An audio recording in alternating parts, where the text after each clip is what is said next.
It's Pharrell on a bench on a special edition. Look at this of a in-game live overtime. I've never done this puppy before. I'm in New York City along with Spit and Speeds, my boy Dane Martinez, and we're gonna rock your world tonight with the Copa Final in South FLA at the Hard Rock. What a scene, Dane! It's good to see you along with Preston Pacer, Jappy Nimble, Jappy Quick, running it on this big event. This is a Super Bowl. For football. It is unbelievable. I thought today was unbelievable with the Euros. I thought we'll obviously talk about that game. Spain never loses, and they did it again 2-1 and won their fourth Euro championship. And tonight, the Copa final has Argentina against Colombia. The last time we saw the Colombians, they were beating Uruguay, Dane, and afterwards, there was a fight on the pitch between players, and then it spilled into the stands when the Uruguayans felt that they were outnumbered and their families were in danger. And, I mean, fists were flying, hands flying. And now tonight in Miami, they have pushed the start of the game back because it's so rowdy outside that stadium. They locked it down and wouldn't let people in. I guess fans that didn't have tickets showed up and tried to crash the gate.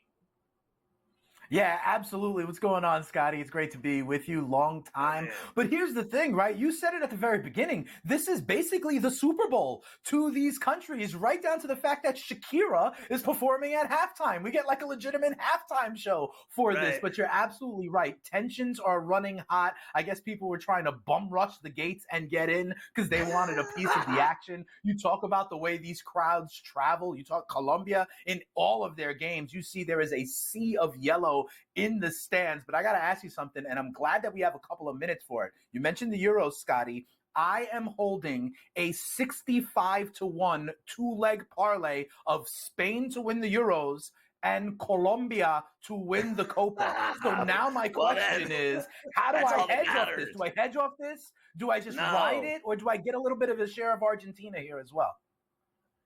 Ride it. They're good. I mean, they're 28 I know. straight That's why wins. I got them.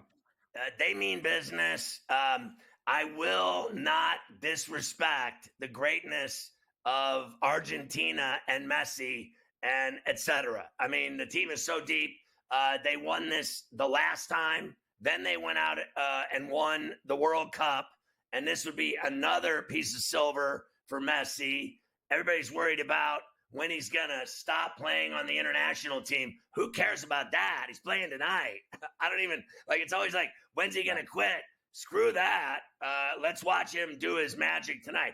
But I think, I agree with you. Colombia's mega talented, mega fast, mega dangerous, play great defense. They got studs all over the pitch. And the fact of the matter is, I think, the whole world, I've seen all these broadcasters and writers and people assume that they're going to win because they're so hot, but they're taking on a team. The last time they lost to Argentina. So they're dealing with their problem. Their problem is Argentina. Now, I got to tell you, I'd let it ride. That just made me horny. That ticket you have is just cat money. Yeah. That is just a fantastic way to spend the evening. I hope it hits for you. I'll say this. I've been to everything, right? Like, I have literally been to everything. 4 Olympics, 15 Super Bowls. I could go on and on. I've done everything in sports. This stuff is better than anything I've ever done. So I've gone to every Stanley Cup final, NBA final, World Series, NCAA Final Fours, championship games, the Masters. I've been to the Indy 500, the Kentucky. None of it compares to these insane fans of both the Euros and the Copa. Some guy said to me, he goes, yeah, it's not as good as the World Cup. I go, it is the World Cup. It's like watching every game is like the World Cup final. They're the best teams in the world playing. And there's no sporting event the only one that can even compete with it is the Super Bowl. And they're still not that rowdy at a Super Bowl as they are here tonight at the Hard Rock. They're not that rowdy. People at the Super Bowl are like, I can't believe I'm at the Super Bowl. I'm spending tons of money with my Visa card. Oh, I'm having a blast. I'm drinking. These people at this thing are nuts. They will stab you over this game. You will get shot in the parking lot. There are fistfights breaking out. People getting arrested. Police everywhere. Crowds like you'd think it was a civil war. Watching the crowds, Dane, it's like I've never seen anything like the fandom of it.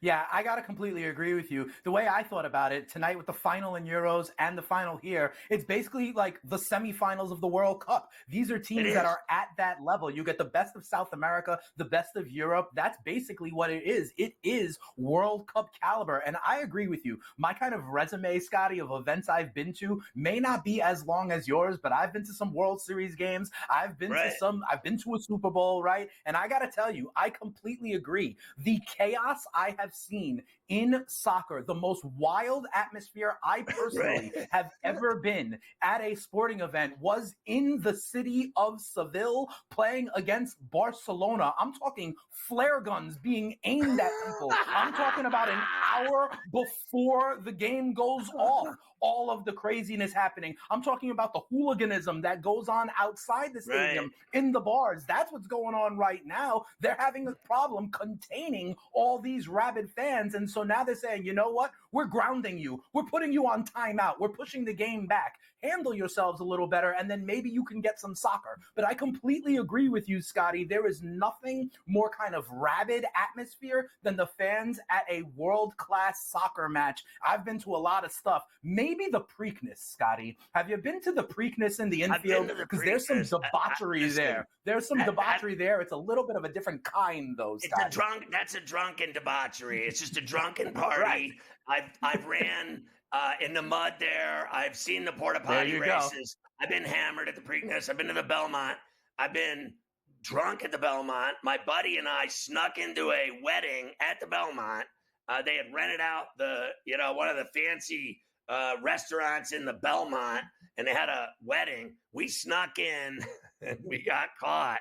And my friend was so drunk, he took birthday cake by his hands and put it in his pockets of his plaid pants. Bad behavior at both of those races, but nothing compares to this. Like, can you imagine tonight in London when they lost that game, how dangerous it was walking out of a pub in that town after they had the Wimbledon final? Alcaraz wins. No one cares about tennis. No one's getting in fistfights at the All England lawn in tennis. But I guarantee you, when they lost that game to Spain in the 86th minute, there were fistfights in bars in London. Oh, yeah, absolutely. And then don't forget, we had some Europeans in contention today at the Scottish Open as well. McIntyre at the end. So a lot of stuff for them to be celebrating today in the sports world. But coming back to it, you talked about Colombia and their defense. Their defense has been it. I mean, they were down to 10 men against Uruguay, and they pitched a shutout. You know what I mean? They haven't lost in 28 games. This new coach that just came on to Colombia in May of 2022, he hasn't lost yet since he's been the coach. So we'll see. It's kind of the immovable force against the unstoppable object. We'll see what happens because it does look like they're going to get this game going in about 20 minutes. Maybe we'll dig into who might score, what the score might be, all sorts of options we can bet in terms of props. But on your advice, I am not going to hedge. Vamos Colombia. Yeah, I mean, why not? Go for it. At that price, they have a legitimate shot to win this game. They haven't lost in forever. And you hit that bet, and you're going to be counting money with your tongue. So I'd go for it. I'm not, so what? If you roll some props on the game, that's cool. But you have a 65-1 ticket for that thing to hit. Just ride it.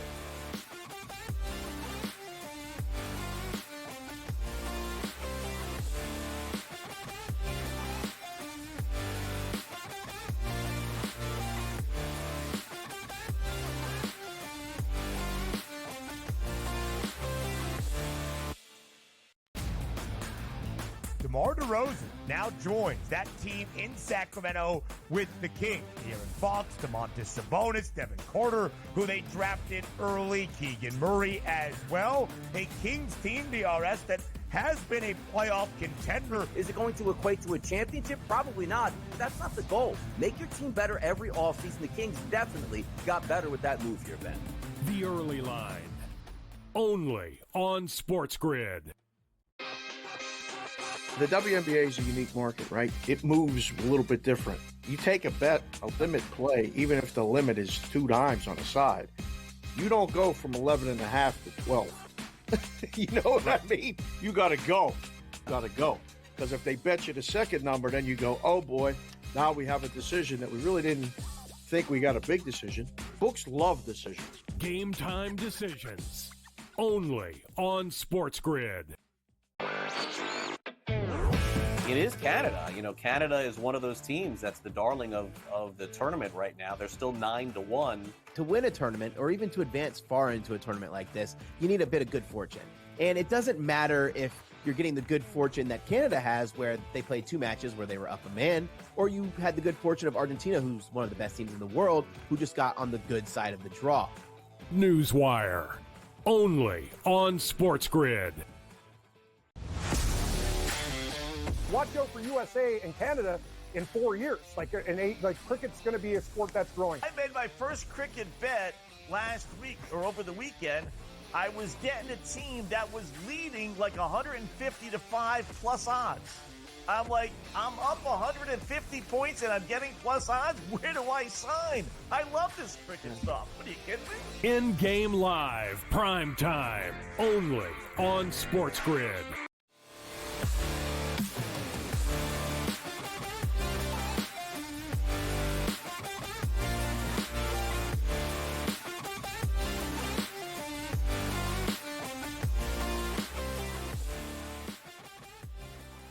So, in-game live, overtime with the great spit and speeds, Dane Martinez on Pharrell on a Sunday night on Sports Grid. It's smarter to be on Sports Grid. Get the Sports Grid app. It's free on iOS or Android. Follow your favorite hosts like Dane Martinez. You get everything, stories, odds, in-game odds, videos, highlights, the whole deal. The Sports Grid app is phenomenal. Now, here's the deal. I'm not Mr. Soccer show analyst of the broadcasters. I'm not one to sit here and say anything bad about any of them, right? So the whole Alexi Lalas thing, he's been doing it for years. I don't care, frankly. I'm not that into it. I'm cool with whoever does it. I think they do a good job. I'm not out to get him. I agree with him tonight when I heard the guy say that it is a dry run for the World Cup, Dane. And this tonight was a mess in Miami. It was not a pretty scene an hour ago. It was so bad they had to move the game back. And in 2 years, it's in North America. It's mostly in the United States. It's in Mexico and Canada briefly. But at the end of the day, it's in New York at Snoopy in East Rutherford, just like that Argentina-Canada game was. It's because of the market, New York. It is everything. People can hate it all they want. It's just a fact.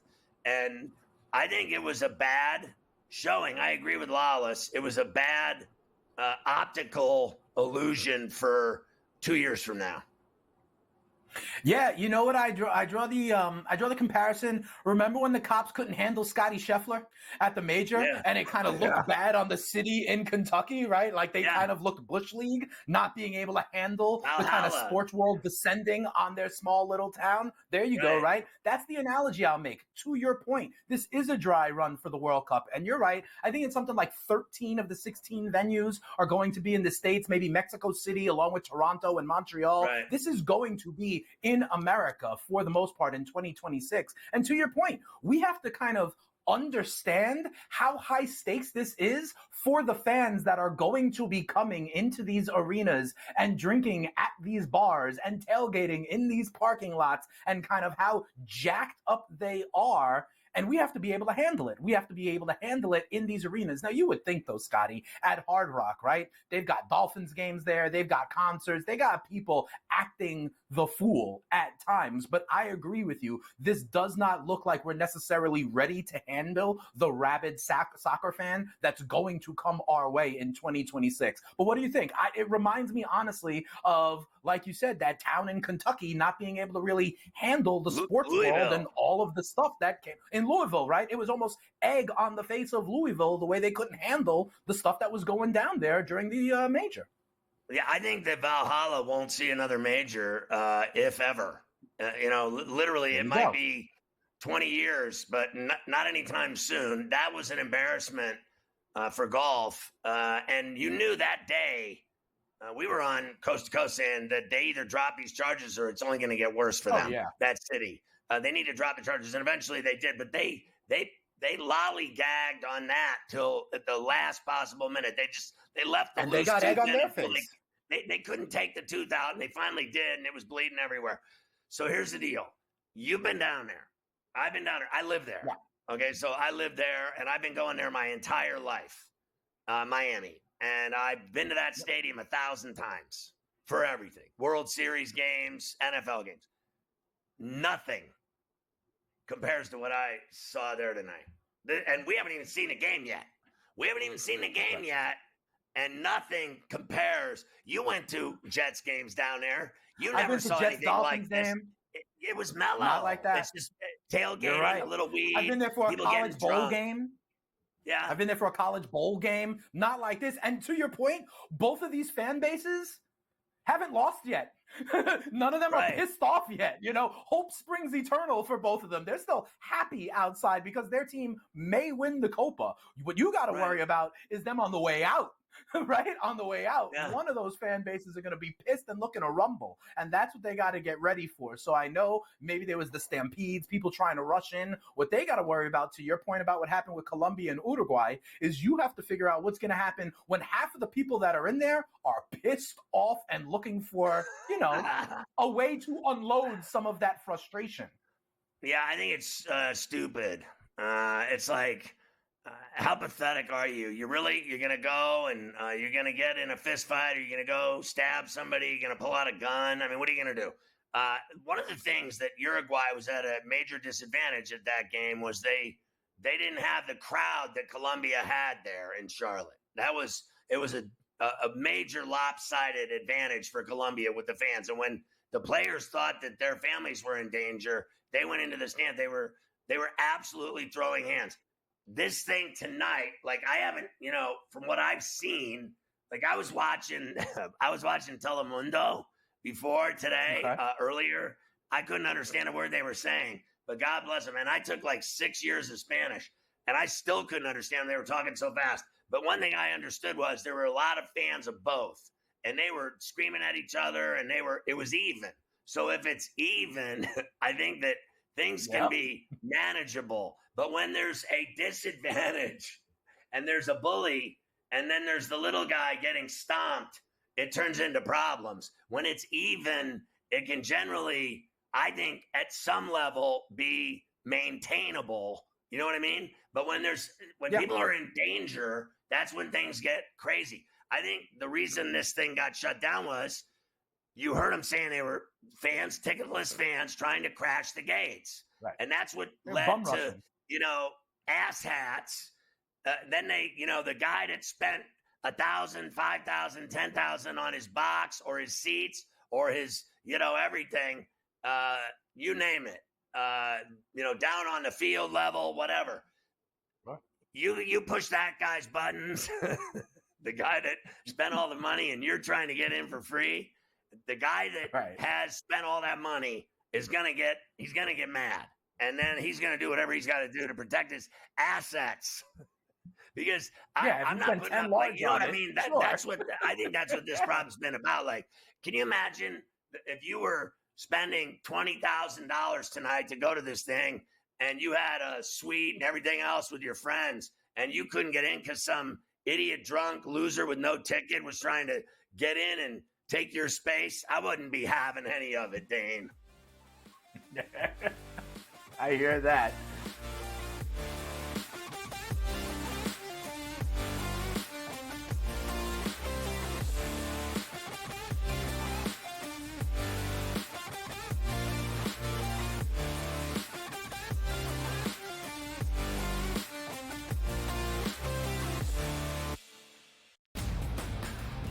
The DeMar DeRozan now joins that team in Sacramento with the Kings. De'Aaron Fox, Domantas Sabonis, Devin Carter, who they drafted early, Keegan Murray as well. A Kings team, DRS, that has been a playoff contender. Is it going to equate to a championship? Probably not. That's not the goal. Make your team better every offseason. The Kings definitely got better with that move here, Ben. The Early Line. Only on Sports Grid. The WNBA is a unique market, right? It moves a little bit different. You take a bet, a limit play, even if the limit is 2 dimes on the side. You don't go from 11.5 to 12. You know what I mean? You got to go. Got to go. Because if they bet you the second number, then you go, oh boy, now we have a decision that we really didn't think we got a big decision. Books love decisions. Game time decisions. Only on Sports Grid. It is Canada. You know, Canada is one of those teams that's the darling of the tournament right now. They're still 9-1. To win a tournament, or even to advance far into a tournament like this, you need a bit of good fortune. And it doesn't matter if you're getting the good fortune that Canada has, where they played 2 matches where they were up a man, or you had the good fortune of Argentina, who's one of the best teams in the world, who just got on the good side of the draw. Newswire. Only on Sports Grid. Watch out for USA and Canada in 4 years. Like cricket's going to be a sport that's growing. I made my first cricket bet last week or over the weekend. I was getting a team that was leading like 150 to 5 plus odds. I'm like, I'm up 150 points and I'm getting plus odds. Where do I sign? I love this cricket stuff. What are you kidding me? In-game live, prime time, only on Sports Grid.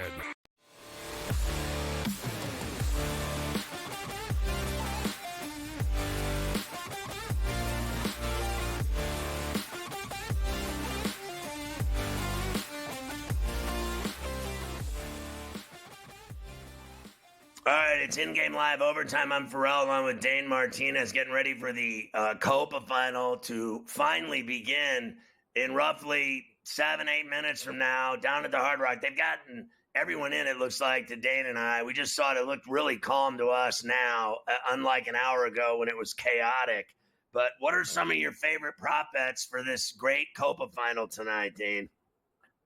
So here's the thing, Scotty. As I told you already, right, I'm riding with Colombia because of the parlay, so that's what I think needs to happen. First thing I'll say is I don't think this is going to be a high-scoring game. I understand both of these teams have great offenses, but if anything, I would take the under on 2.5. As you've seen in a bunch of these elimination games, Scotty, there's a feeling out process. It's not like people want to go ahead and win. People want to avoid the big mistake, right? And they're sometimes okay with getting the extra time, okay getting the penalty kicks. So I think there's going to be a kind of tentative feeling out process. If you can get under in the first half, I would take it. I would also take under 2.5 for the full game. I do not think there's going to be a ton of goals scored. This Colombian team is really good defensively. Hell, they put up a clean sheet with only 10 men against Uruguay. They hardly ever get scored on. So I'm taking the under in this. I have also seen, Scotty, that James Rodriguez, Colombia goes through them. I think he leads the tournament with 6 assists so far.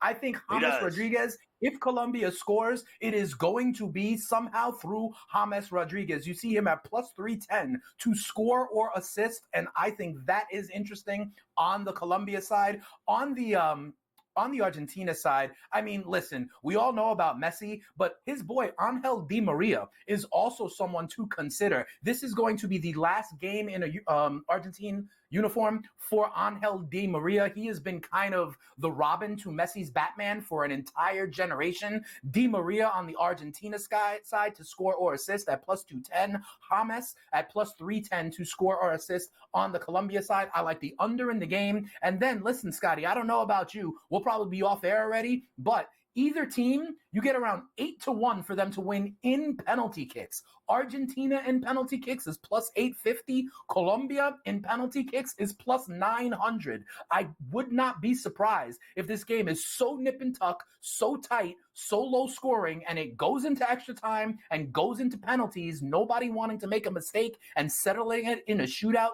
You can get 8 or 9-1 for a team to win in penalties. What do you say? I mean, that is crazy. I think it's crazy.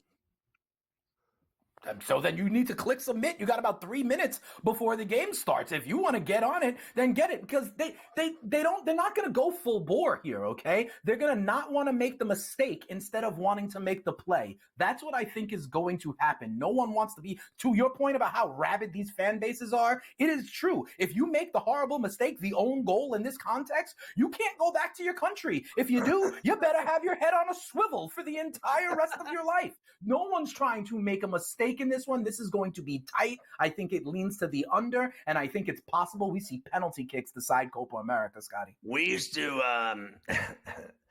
Mafia knows when we used to do, and Carver High know that when we used to do the radio show at CBS at night, late night, we call it, when we left the building at 2, look both ways. That's look right. both ways when you leave the building, because That's right. there were people that didn't like me, and I always check both ways, because I've had, believe me, I've been attacked in Manhattan. So we call it looking both ways. The swivel head, you're going to need it if you own goal this game.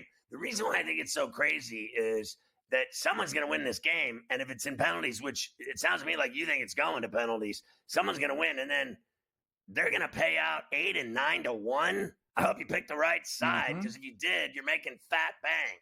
I mean, that's what is so crazy to me, that it would be so high, that, and both of these teams are so damn good that it's like saying you can't literally tell me who's going to win this game. Oh, it's automatic. It's Argentina. Or, Colombia hasn't lost in 28 games. They're both so good that either one of them can win, and either way, you're going to make a ton of money. And so that's why I think it's crazy. Okay. Yeah, I mean, think about it. If you're 9 to 1, right, that's pretty much assuming like a 10% chance of it happening. Like, I think there's a good chance, and I think that chance is better than 10% that it happens. So it's a value to me, and I actually wouldn't mind hitting both sides on penalty kicks. You dilute yourself maybe a little bit, but, I think this one is going to be a nip and tuck affair, Scotty. That's not the worst bet I both ever ways? heard. With a couple shekels on both ways. I mean, listen, I thought today it would have gone the same way to penalties. But, of course, Spain, they never lose. They found a way in the 86th minute, and it was over 4 minutes after 90. It played to about the 95th minute, and then they blew the whistle, and it was over. So it was done in reg.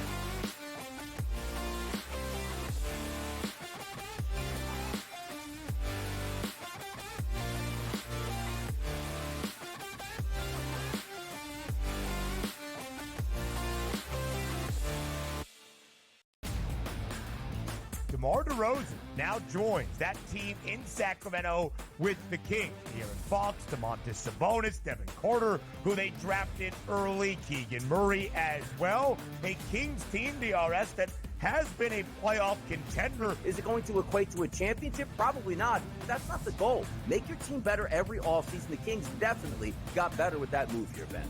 The Early Line. Only on Sports Grid.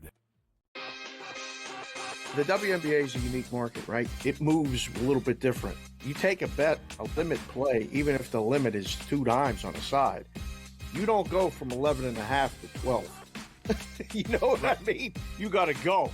Because if they bet you the second number, then you go, oh boy, now we have a decision that we really didn't think we got a big decision. Books love decisions. Game time decisions. Only on Sports Grid. It is Canada. Canada is one of those teams that's the darling of the tournament right now. They're still 9-1. To win a tournament, or even to advance far into a tournament like this, you need a bit of good fortune. And it doesn't matter if you're getting the good fortune that Canada has, where they played 2 matches where they were up a man, or you had the good fortune of Argentina, who's one of the best teams in the world, who just got on the good side of the draw. Newswire. Only on Sports Grid. Watch out for USA and Canada in 4 years. Cricket's going to be a sport that's growing. I made my first cricket bet last week or over the weekend. I was getting a team that was leading like 105 plus odds. I'm like, I'm up 150 points and I'm getting plus odds. Where do I sign? I love this cricket stuff. What are you kidding me? In-game live, prime time, only on Sports Grid.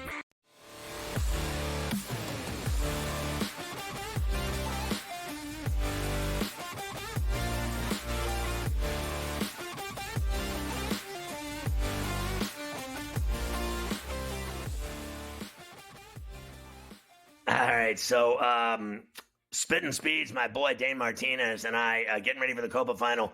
They pushed it back another 15 minutes. So roughly in the neighborhood of 8:45, they're finally going to start this thing. I think it's spun out of control now. Like, it's embarrassing. Like, the game was set for 8 p.m. and they're going to kick it off an hour later. And then at halftime, they got Shakira. The game will be – this is turning into – you know what this is? This is turning into the pay-per-view main event of a boxing card that the starts UFC card. Right. After midnight East, and people are seeing double by the time they start it. There's nothing worse in sports. Start the G-damn game. And if you aren't in your seat already, stop and get a drink, honey. Honestly, because, like, what are we waiting for here? The Pope? Like, start the game already. 8:30 was bad enough. 8:45 now. They've fumbled. They have fumbled this game. Like the television, even our broadcast. I mean, let's face facts. We thought we were doing a game from 8 to 10, and now we're doing the first half.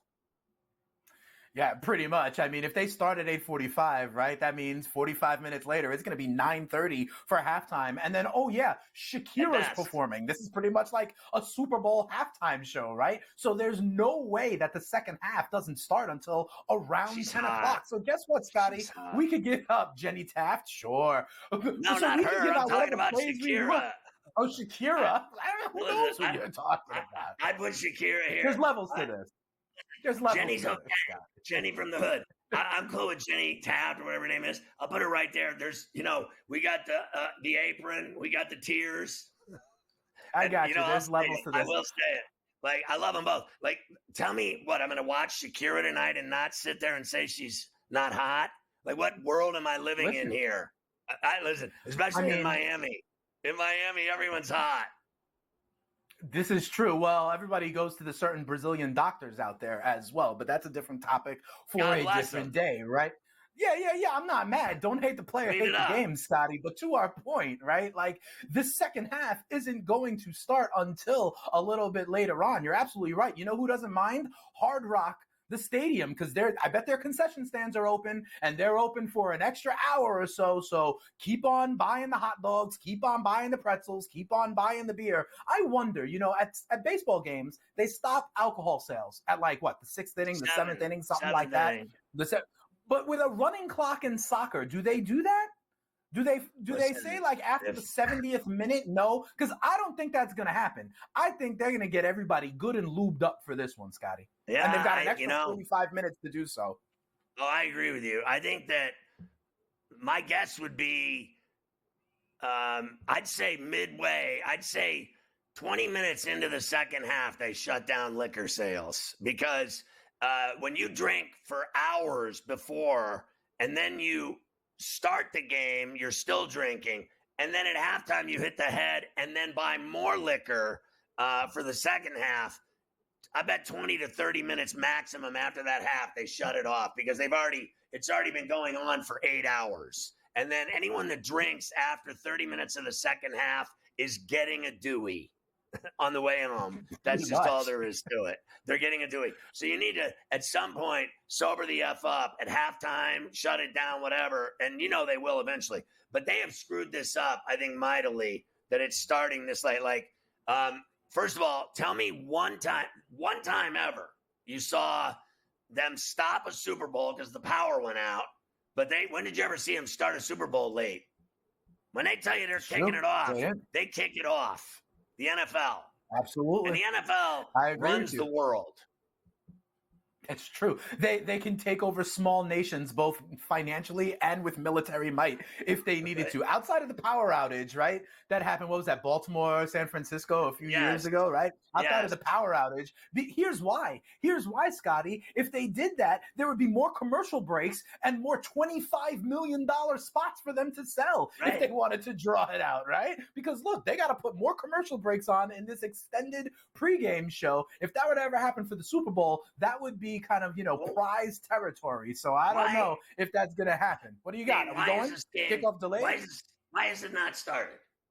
Why is the game I not don't on? know. I think you're right. And to be honest, I think it is a bigger issue now that, like you said, there's just 45 minutes with these guys with concessions open and the fans twiddling their thumbs. We are worried about the potential for, fights, melees, Combustible. arguments. Now it's very combustible. There you go. And now you got them just sitting there for 45 minutes being combustible AF with concessions going on and nothing else, to occupy the attention except going back and forth between fan bases. And then it's going to get into the later hours. These guys will have another hour of drinking in the stands. It is going to be very combustible. After we go off air, whoever loses in the streets of Miami Gardens, it is going to be very combustible tonight. Well, as you know, it's not exactly the nicest neighborhood ever either know. there. It is not nice, that neighborhood. You need to get on the turnpike as quickly as possible. That's why the exit's literally in the parking lot, so you can get the F out of that neighborhood. So they're coming out now, and they're going to do these anthems. Everybody's going to shake hands and pretend like they're friends, and eventually they're going to play. So Messi and Alvarez, Di Maria, you talked about some of these guys with the potential to hit on props for goals. I know that, like, my son had action on it with Colombia and for their stud, as you know, in the middle, Rodriguez, to have a shot. Not even a shot. Not even a dime or a goal. Literally, he got a parlay to win and him to have a shot.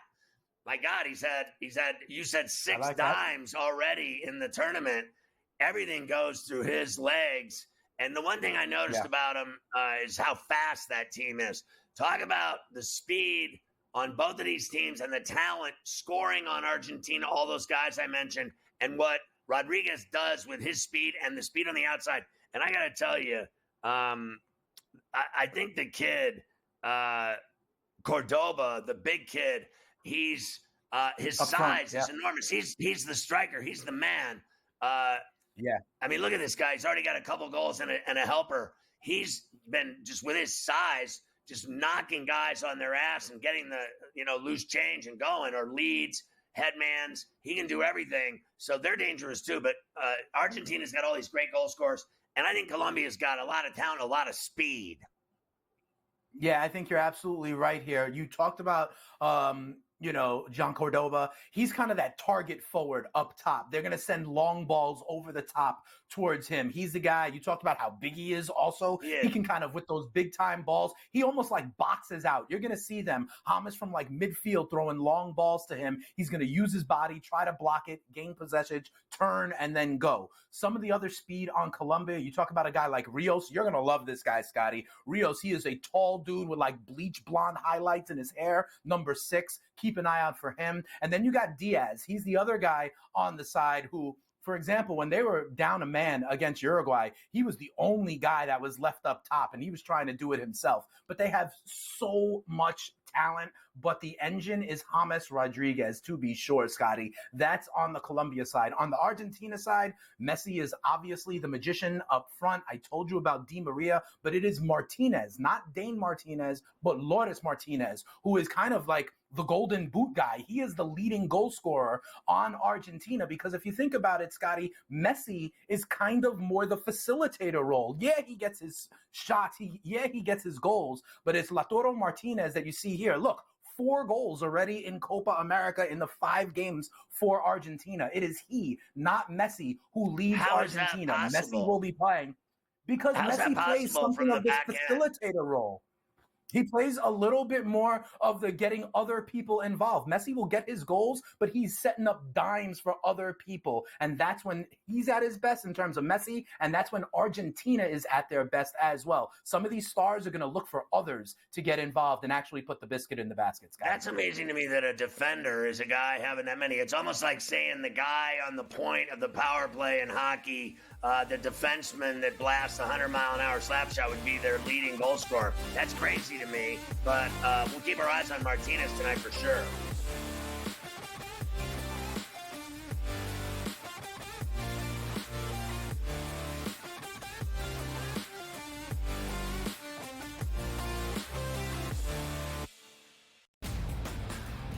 DeMar DeRozan now joins that team in Sacramento with the Kings. De'Aaron Fox, Domantas Sabonis, Devin Carter, who they drafted early, Keegan Murray as well. A Kings team, DRS, that has been a playoff contender. Is it going to equate to a championship? Probably not. That's not the goal. Make your team better every offseason. The Kings definitely got better with that move here, Ben.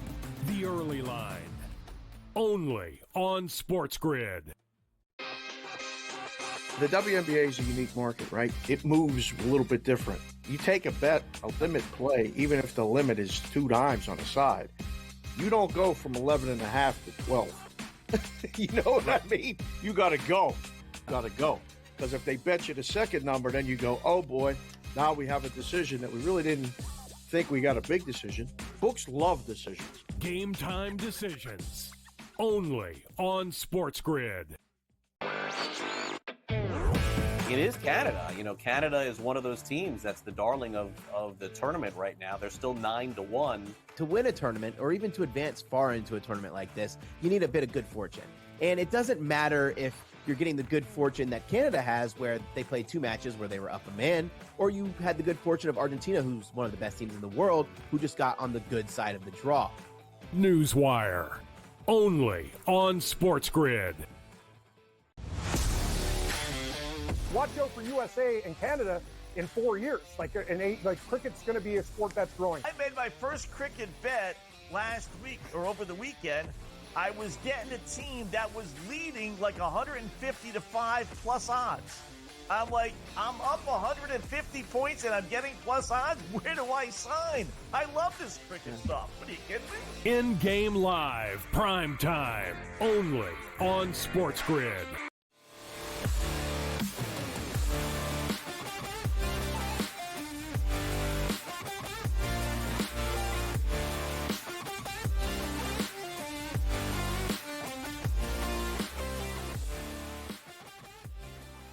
It's in-game live, overtime on Sports Grid. Good to have you with us on all of our outlets, on all of our streaming services, all of our TV stations, all of our radio stations, all of our satellite radio audience on 159 on Sirius XM. Good to have you with us.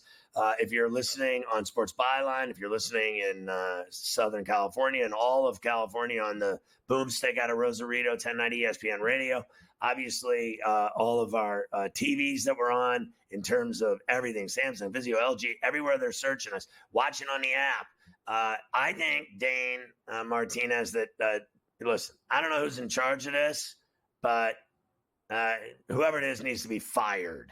This is now moved to 9:15, the start of this game. Is that what they said? So 9:15 in 30 minutes. 9:15. And it was supposed to start at 8. And it's going to start at 9:15. What did they run out of propane? Like the entire stadium is full now. Everyone's in their seats. There's no explanation in the world you can give me good enough for why this game is starting at 9:15. It should be starting right now. Why are they not singing the anthems and dropping the ball? This is embarrassing, and it is terrible for Miami. It makes Miami look like a bunch of nimrods that they can't get this right, that they can't get. Like, what are they waiting for? Are they waiting for somebody to be driven down to the police station and booked? What are they waiting for? Is someone dead outside the stadium? Right. What don't we know about? Why is this game not starting? I don't understand this at all. And don't even tell me I'm wrong or I'm mad. This is their embarrassment, not mine. I'm sitting here watching going, this is truly unthinkable what's happening. I've never seen a sporting event in my life, except for boxing and UFC, that starts after midnight. They can't get their act together. I don't care what anybody says. No one wants to watch sporting events start at 12:15 in the morning anywhere. I don't care where you live.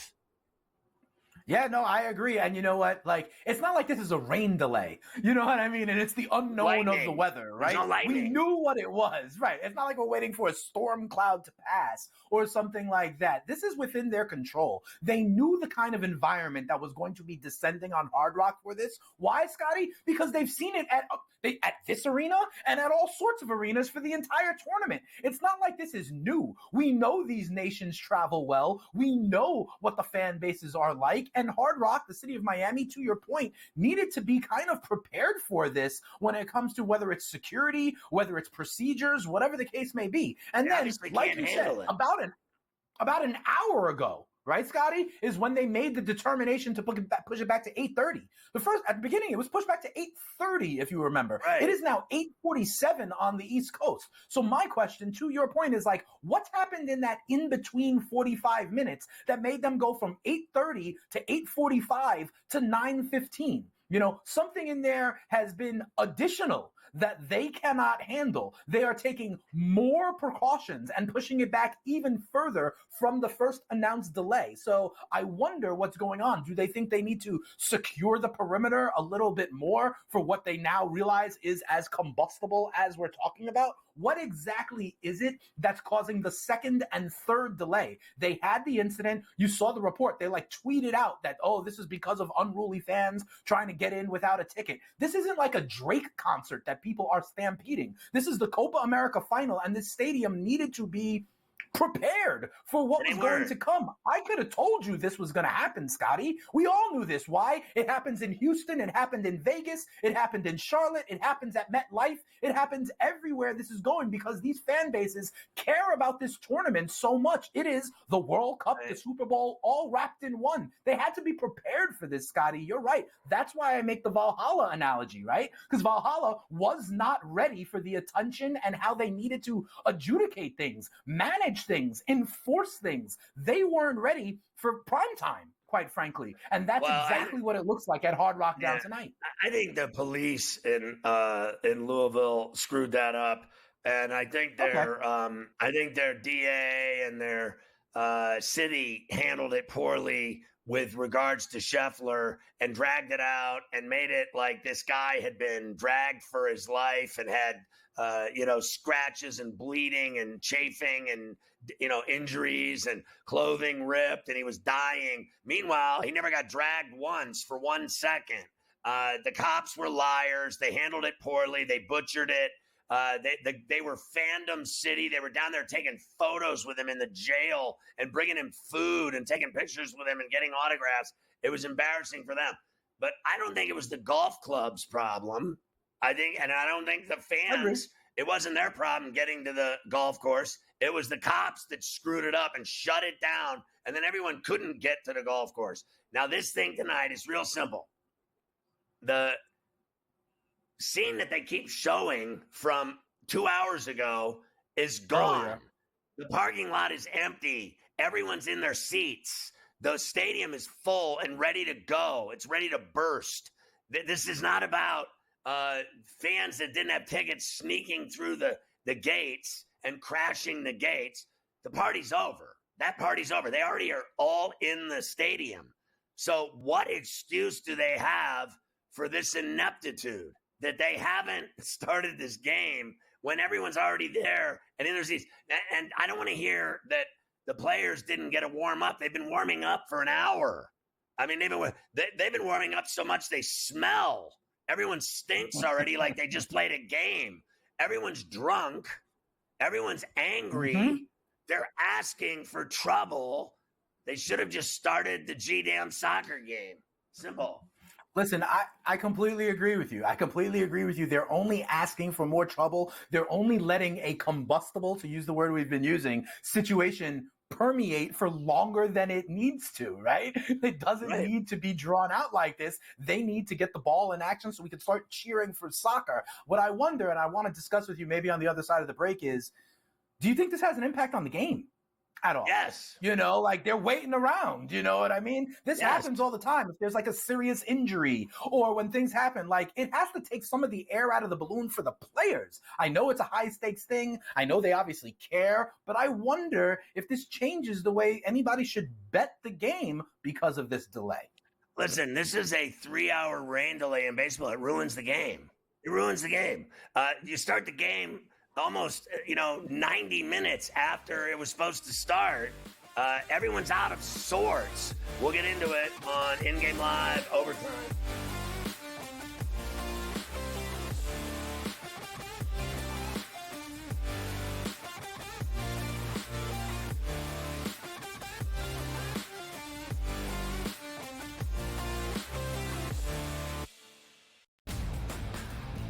DeMar DeRozan now joins that team in Sacramento with the Kings. De'Aaron Fox, Domantas Sabonis, Devin Carter, who they drafted early, Keegan Murray as well. A Kings team, DRS, that has been a playoff contender. Is it going to equate to a championship? Probably not. That's not the goal. Make your team better every offseason. The Kings definitely got better with that move here, Ben. The Early Line. Only on Sports Grid.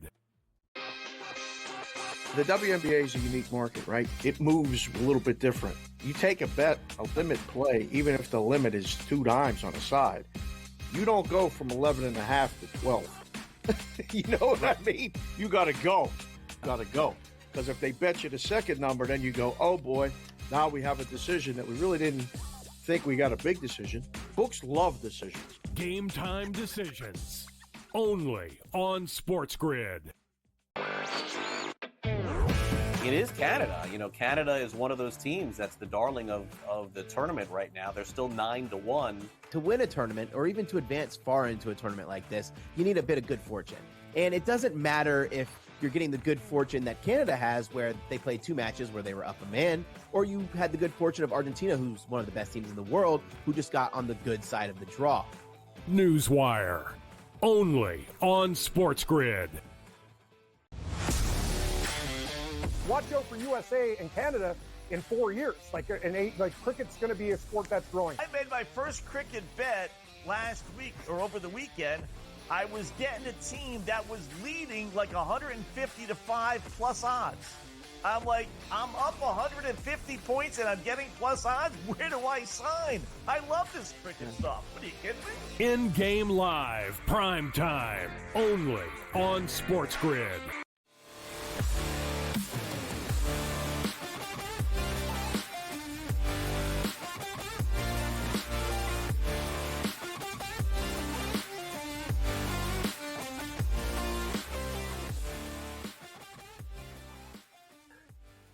Listen, it's Pharrell and Dane Martinez on In-Game Live Overtime, and we've had the unfortunate incident of no soccer here for the Copa Final. It was supposed to start at 8.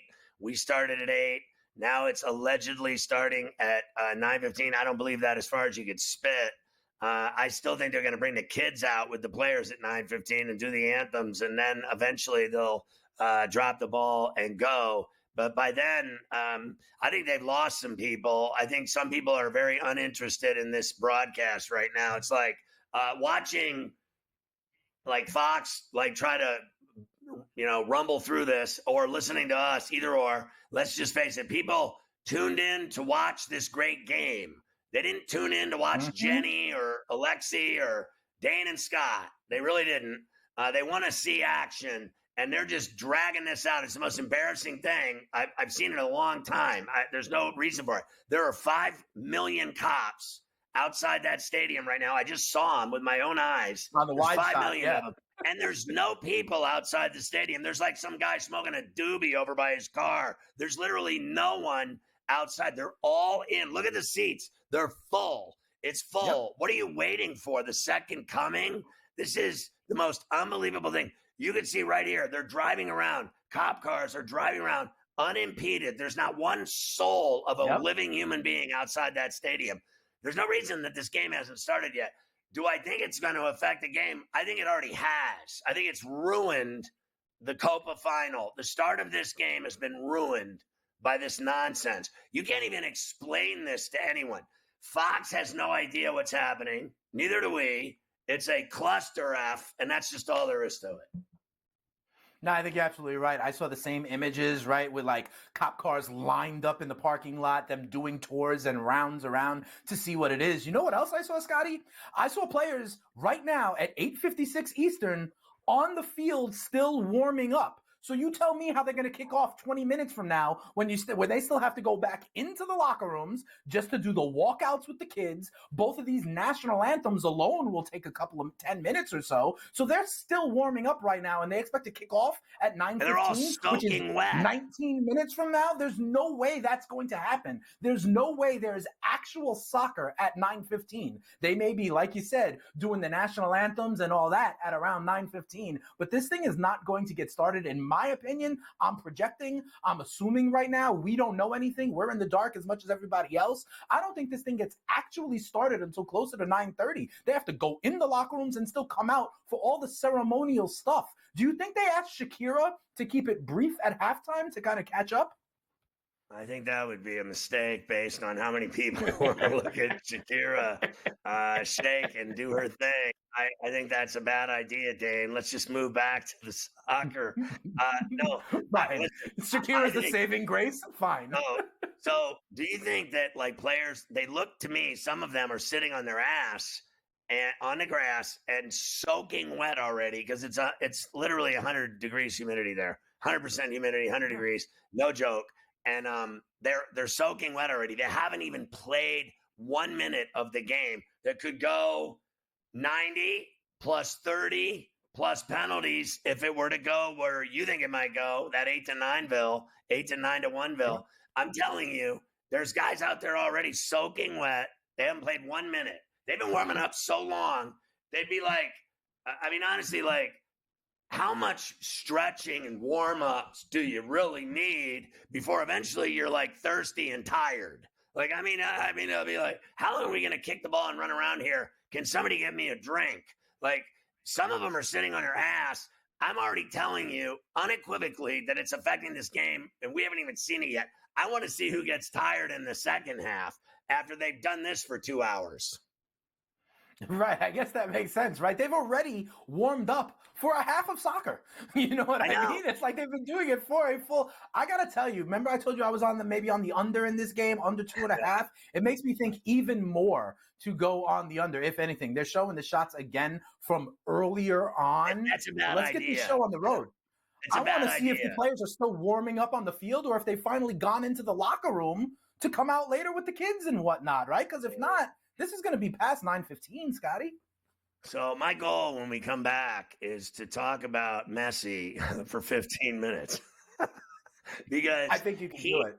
He is taking over South Florida like no other. And what he's doing for the MLS and what he's doing for Inter Miami is really it's undeniable. It's like the Caitlin Clark thing with the WNBA. What this guy's done for soccer in America and in Miami is crazy. And he's an absolute badass. We got it all going on overtime except a Copa final.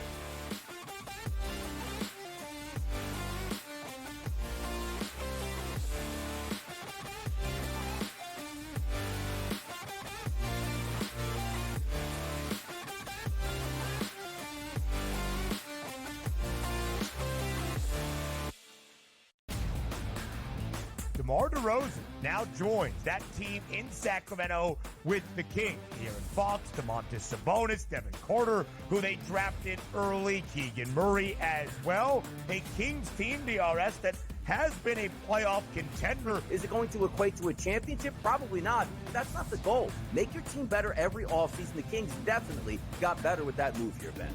The Early Line. Only on Sports Grid. The WNBA is a unique market, right? It moves a little bit different. You take a bet, a limit play, even if the limit is 2 dimes on the side, you don't go from 11.5 to 12. You know what I mean? You got to go. Because if they bet you the second number, then you go, oh boy, now we have a decision that we really didn't think we got a big decision. Books love decisions. Game time decisions. Only on Sports Grid.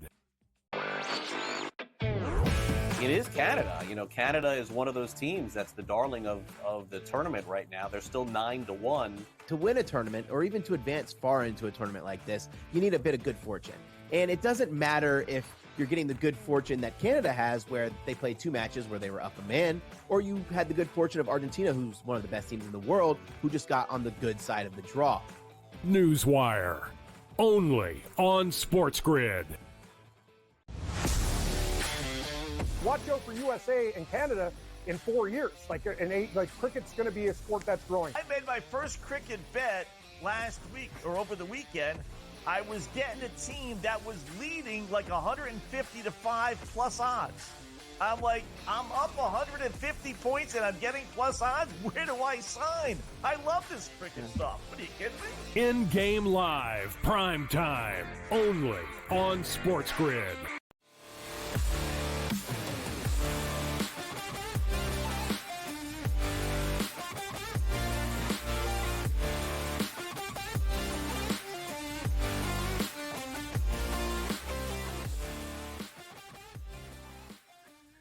So, hope you're enjoying our broadcast of the Running of the Bulls in Pamplona tonight on Sports Grid, because what I just saw was Dane Martinez, a highlight of a guy running up the ramp at Hard Rock. So what they have is they have these circular ramps, so you have to walk up to get to the upper level. They have like one escalator, and if you stand in that line, you'll be there all day. Most people walk up the loop. And I saw this dude running, and there were like 5 cops chasing him on foot, and he was running for his life. And eventually he bashed into some fans, like a scene out of a Hollywood movie where the guy running throws the garbage cans at the guy chasing him, and he has to jump over that, and then a car comes through, and he has to get around that. Mm-hmm. Same thing here. Guy ran into fans, and they caught him, and then they show like 50 people in handcuffs sitting on the ground along the ramp. They've been busting them left and right. I think the reason, Dane, for this delay is the multiple arrests. There are so many people under arrest at that stadium right now that they can't control that and have a soccer game going on and 80,000 drunks that are sitting in their seats. The people that have tickets, I think they're fine. If you don't have a ticket tonight in the Hard Rock, you might have problems on your hands, because what they're doing is they're hunting people with no tickets. That's right. If you have no tickets, they're hunting you. They're hunting you down, and they're going to arrest you. So I think that's what this delay is about. It's about arrests, because there's no excuse for them not playing soccer already. There's no injuries. There's no lightning. There's no one dead. This is arrests and cop problems. Yeah, so I'm starting to see some of the same footage that you're seeing, some of the same kind of videos, some of the same kind of storming the gates, if you will, right? But here's the other factor of it now, Scotty, from some of the things I'm seeing. You saw it on some of these shots. Now the stadium is like 80% full, but apparently there are still thousands of people outside who do have tickets, who belong there, who are not allowed in until they clear it out, because they can't put the stadium at 120% of capacity. So because so many people successfully bum rushed and got in, now you also have people who belong there, who are ticket holders, and to your point, maybe spent a pretty penny on their ticket, and they can't allow more people in just because of like fire hazard capacity issues. They can't overbook the stadium, but there are now people who want to get in, have tickets, but there's no room for them because of all the people who bum rushed in successfully. So you're right. They've got to kind of almost go row by row and hunt for tickets and clear out the people who don't belong in there allow some of the remaining people outside who do belong there, Scott. So again, this ain't happening in 10 minutes, Scotty. Yeah, it's really unfortunate, but what is happening over the next 10 minutes is that we're going to talk about Messi here. Have you ever seen anything like this guy and how he had the weight of a country on his back for so long, and then he won the Copa and the World Cup, and then they rode him, on their shoulders with the World Cup when they won it. And now here they are going for another Copa hardware. And this guy is so unbelievable that he walked away from what he had going in Europe to come to Miami and to, be down at the Publix getting honey turkey at the deli in his flip-flop sliders. And then he comes out and they win every game they play, and he scores all these goals, and he's unbelievable, and everyone knew that was coming. What do you think of this guy and his moves, like his business decisions, like coming to Miami? And he's one of the greatest that's ever played in the history of the game. And he walked away from all that to do all this in South Florida. What do you think of those moves? Yeah, I think he was ahead of the curve. So first of all, in terms of the playing career, you remember when at the beginning of his career, he kind of had the moniker that he couldn't get it done. Him and Argentina were not winning the quote unquote big one. And then all of a sudden, it's interesting how you get a Copa, you get a World Cup, and then all of a sudden, you know, the idea of what you can handle and the idea that you can deliver in the big spot actually changes. But I love his move because it set the blueprint. He's not the first one, right? Like David Villa came across, David Beckham came along, Zlatan Ibrahimovic have come along, right? But no one at the caliber of Messi who still had a little bit left in him. Now we know he's definitely on the back nine of his career, not the front nine, but he is still absolutely amazing. And the other thing he did, Scott, is do you know part of his contract is not only just with Miami, not only with just MLS, but him coming over to MLS is also coincided with Apple TV starting to broadcast the MLS package. Do you know that Messi gets a cut from Apple TV on all of their subscriptions? Like, that's when you talk about his business moves, that reminds me of, like, you know, 50 Cent getting on the vitamin water and the Beats by Dre sales, right? Like, that's the new way of thinking. He got points on the package when it came to Apple TV. That's the move I respect, Scotty. It's not about give me 3 years for $100 million. People in other sports are doing that as well. What he did, the move that I love, is he got points on the package for MLS and Apple TV. And he knew with the World Cup coming to America in 2 years, with the growth of soccer in this country, that is where he was going to make his real money. So to answer your question, I like his move, Scotty. They thought he was going to go back to Barca. They thought he was going to go back to Barcelona and play. They thought that was the move. It was all over the world. The speculation was he was going home, where it all started. And instead, he came to Miami and really shocked the soccer world. And then he took over Miami in about 5 seconds. Like, and he brought his boys. Who's that? Suarez is playing in Miami. He brought his boys too. Suarez comes along. You know, this is kind of like Tom Brady. People, and then come on down to Florida. Or LeBron goes to LA and wants to bring his own team, right? Or Aaron Rodgers comes to New York, brings in Randall Cobb and Lazard and all of his boys. That's what Messi did as well. And yeah, I think he's starting to bring kind of that level of attention to MLS, and he knows what he's doing. He has nothing left to prove from a soccer standpoint, right? So cut a new business deal and kind of show some of these other top flight guys that you can get a cut. So he went down there, and in, like I said, 5 minutes, he owned the city. But think about everything that's been going on down there. They had the Heat in the finals. They had the Panthers in the finals. Then they had the Panthers in the finals again.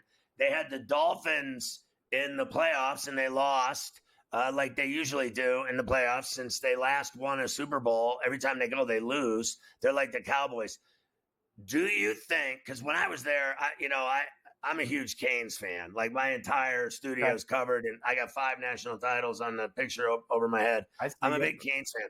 So even when I was down there and I lived there and I did morning drive there and I loved it and I've had a place there my whole life, it was still the Dolphins. It was always the Dolphins. And then when LeBron went there and played with D-Wade and the multiple titles that they won, whatever, I still I think that it kind of started leaning towards the Heat, but it was still always a Dolphins town. But I am not so sure, Dane, that it is anymore. I think it's Messi's. I think Messi owns Miami now. And you know why? Because the Dolphins, all we ever hear about is the Dolphins, and then we hear about how are they ever going to pay Tua, and then we hear nothing else about him because they don't matter. They don't win. Right. So the Panthers have more juice than the Dolphins now in South Florida, and so does Messi. Yeah, I think that's fair. In recent vintage, right? You talk about the Panthers. They've been good lately, but I think the Heat have the potential, if they were back in championship contention, to take some of that kind of thrust, that back page. But you're right. Now it's Messi's town, and he still hasn't walked back out onto the field yet. Well, there's the trophy. At least that's out there, and they have the flags out there. I think we're close to an anthem.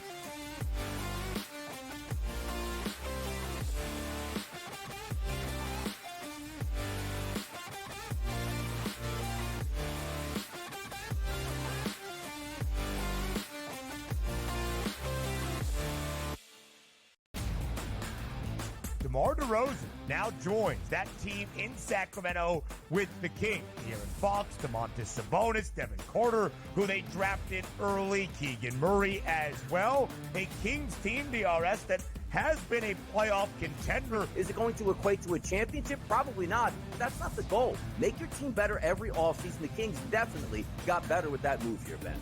The Early Line. Only on Sports Grid. The WNBA is a unique market, right? It moves a little bit different. You take a bet, a limit play, even if the limit is 2 dimes on a side, you don't go from 11.5 to 12. You know what I mean? You got to go. Because if they bet you the second number, then you go, oh boy, now we have a decision that we really didn't think we got a big decision. Books love decisions. Game time decisions. Only on Sports Grid. It is Canada. You know, Canada is one of those teams that's the darling of the tournament right now. They're still 9-1. To win a tournament or even to advance far into a tournament like this, you need a bit of good fortune. And it doesn't matter if you're getting the good fortune that Canada has, where they played 2 matches where they were up a man, or you had the good fortune of Argentina, who's one of the best teams in the world, who just got on the good side of the draw. Newswire. Only on Sports Grid. Watch out for USA and Canada in 4 years. Cricket's going to be a sport that's growing. I made my first cricket bet last week or over the weekend. I was getting a team that was leading like 150 to 5 plus odds.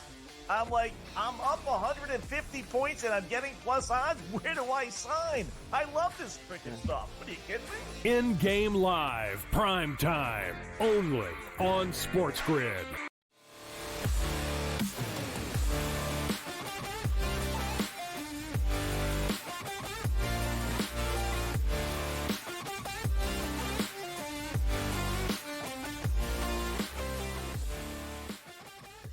It's in-game live overtime along with Dane Martinez and Pharrell in New York. So they're on the pitch. They're going to sing the anthems. The kids are out there. The teams are out there. We're close. But nothing is as good as what Jack B. Nimble just sent me. Video clips, Dane, of people, tons of them, climbing through vents to get into the stadium, climbing on top of bottled water racks and into the air conditioning systems and crawling through vents to sneak into Hard Rock. You have got to be kidding me. I mean, maybe it does take an hour and 15-minute delay to try to find everybody who was in the HVAC system of Hard Rock, right? Like, I don't know. But that's the thing. That's what's clearly going on. But we do have the national anthems on. The kickoff is not going to be at 9:15, like I said, but we are close. It seems like we're lining up for anthems.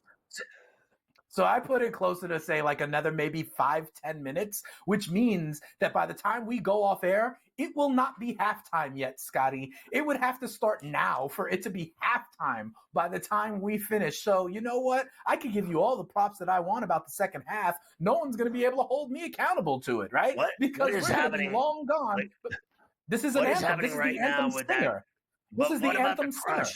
Who are all those people crushing up by her when she's going to sing? Like, are those camera people? Yeah, those are camera. Yeah. I think that's the camera. I think, but who knows? Maybe those are people who just spilled out of the vents and want to get a closer look. Media. I don't know. Those are paparazzi media types. It's definitely media, but who is the singer? I haven't seen yet. It's probably some like Argentina pop star. Right. You know what I mean? This guy's singing the anthem for one of the teams, and no one wants to look at him. I want to look at that chick. The Colombian national anthem, right? The Colombian national anthem is going to be better received, I think, by you, Scotty. Yes, but we are at least we're at the anthem. 9:25. I say 9:25. We actually have soccer action going. You know, isn't it amazing, Dane, how they really are like the greatest teams in the world at soccer, like Spain and Argentina and South America and Europe and. You know, what Spain has done in international soccer is really, it's insane. And this Argentinian team has been on a tear, you know, the last few years. Isn't it amazing how much better, like, frankly, they are than us? Yeah, absolutely. And you know what's interesting? Sometimes I don't know if you've seen in any of these tournament games, they put up the population of the nations, right? So you'll see like Uruguay, 4 million people against Brazil. Yeah, so they'll have obviously they'll put up numbers of how small the country is compared to America, but the bottom line is we just don't have soccer players that are as good as these guys. I don't care how many people live in their country, but you're right, that's what they do. See how small we are, but we still kick your ass. But do you think that the best athletes that are coming up are playing soccer, right? Like we've got great athletes, but they're playing basketball. They're playing football instead, aren't they, Scotty? In some of these other European nations and these South American nations, the best kids are playing soccer. Here, the best kids, I think, are steered towards basketball and football and other sports. If all of our best athletes, like LeBron could probably play soccer if he trained for it and was developed as a kid. You know what I mean? He'd be great at it, probably, right? But I think it's so ingrained in these nations' cultures that the best athletes naturally go there, whereas our best athletes, out of our 280 million people or whatever it is, are steered towards other sports in their youth. And so soccer's missing out on that talent. I had Chuck Booth on the other day from CBS, and we were talking about it, and he said they start training these kids when they come out of their mother's womb. They start training. Like, did you hear about this guy today? Like, what was his name? That scored the goal for Pearson or whatever. Wasn't he the guy from England? He had the one goal for England. Yeah. They said he grew up like in his backyard, pretending like he was Beckham every day for 8 hours a day. Like he was kicking a ball 8 hours a day from the time he was like 3. And Chuck said in Spain and in Argentina and Colombia, they're already doing headers in their mother's womb before they even are delivered. They're playing soccer, and they do it their whole life and are trained their whole life to play one sport. There's nothing else. They don't care about anything else, and they know that it's the world's game, and that's what they're good at. And they don't care about the NFL. They'll go to a game and they'll go to a game if they have it internationally, and they're going to have games in Brazil, the NFL, and they have them in London and everywhere else. But there's no English kid that prefers the NFL over the Premier League or soccer. Soccer is the biggest sport in the world, and you're seeing it on display during the Euros and Copa. The fans I think they're 10 times more rabid than the NFL fans. I think the NFL fans are great. They're crazy. And then they're not on the level of this insanity. They're not on that level. No, I agree with you. And to your point, that's what I'm talking about, right? Here in this country, kids are shooting free throws when they're a kid. They're hitting the ball off a tee when they're a kid. They're not, to your point, trying to bend it like Beckham when they're still in diapers, right? And that's the difference. This is the only way for a lot of these countries. You know, yes, they may like the NFL, but they're not being cultivated to try to play that as a adult like they are here in America. And here in America, you know, it's kind of diffused, right? You got kids learning to play baseball, learning to play basketball, football, and soccer. Whereas in a lot of these nations, soccer is the only game in town. Heck, if you think about, say, like the Dominican Republic or Puerto Rico, baseball is the only game in town, right? They're being taught, they're being trained, they're hitting, you know, bottle caps with broomsticks at age 4, right? Why? Because you can't walk off the island. That's your way out. For this, it is soccer. Here, we're almost we have an embarrassment of riches when it comes to options for our children, and that's part of it. Yeah, I'll tell you one thing. You're right. And I've seen it. Like, you know, I know a ton of kids that were really good athletes when they were young.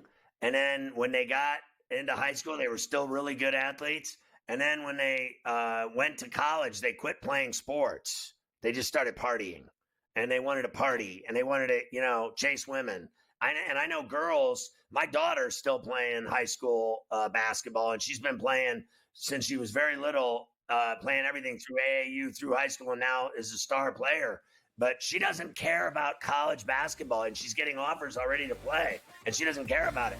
They quit. Americans quit playing sports. And in South America, you quit playing soccer, they'll put you in a cell.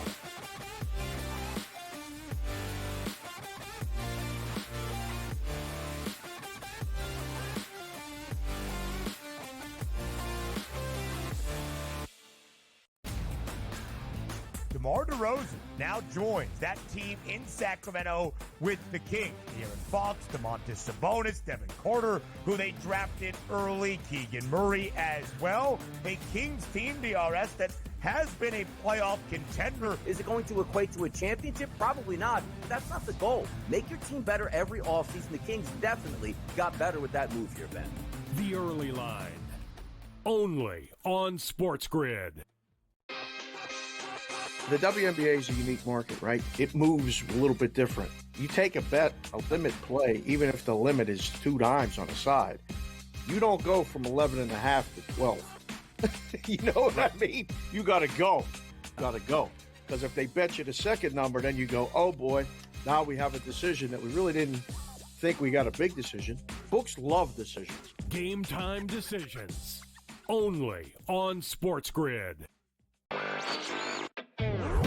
It is Canada. You know, Canada is one of those teams that's the darling of the tournament right now. They're still 9-1. To win a tournament, or even to advance far into a tournament like this, you need a bit of good fortune. And it doesn't matter if you're getting the good fortune that Canada has, where they played 2 matches where they were up a man, or you had the good fortune of Argentina, who's one of the best teams in the world, who just got on the good side of the draw. Newswire. Only on Sports Grid. Watch out for USA and Canada in 4 years. Like cricket's going to be a sport that's growing. I made my first cricket bet last week or over the weekend. I was getting a team that was leading like 150 to 5 plus odds. I'm like, I'm up 150 points and I'm getting plus odds. Where do I sign? I love this cricket stuff. What are you kidding me? In-game live, prime time, only on Sports Grid.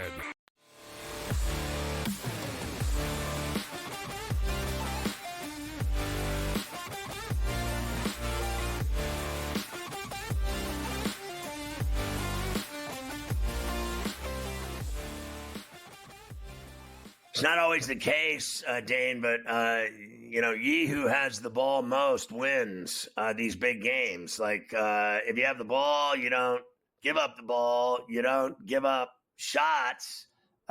You win these games. And it'll be interesting to see as they're underway who controls the ball. And so far, it's been Argentina just, a couple minutes into the game, but they've already had a decent chance in front, and they've had the ball for the whole 2 minutes. Yeah, I think that's a good point, Scotty, right? You see a lot of these teams when they have games, the possession, and they show it, right? And both of these teams, Colombia and Argentina, are used to having 60% of possession. They're used to having the ball. So when those kind of forces meet, who will be able to hold possession? Who will be able to dictate to the other? And you're absolutely right. Argentina had a chance already, and it looks like Messi is getting going for a corner kick right now in only the second minute. So far, the run of action has certainly been Argentina, but I think you're right. Possession is going to be interesting. Both of these teams are used to having possession, so let's see what happens. Who can actually hold the ball and kind of build some offense? I'm looking at the Messi corner now, and these set pieces will be where it happens. I know Colombia is so good defensively usually, but in a set piece, when Argentina has time to organize and figure themselves out, it's going to be dangerous to be sure, but it looks like Colombia's handled that last one. Yeah, it was a bad one. Bottom line was there was nothing happening there. Just sailed kind of over the box and headed out of bounds. And Colombia's got the rock. So I'll say this. I'm seeing, already early, like in that set piece, there was a lot of shoving and holding and grabbing. And I don't like you already. And so it indicates to me that we're going to see some vicious tackles and hits in this game and guys getting after each other's throats.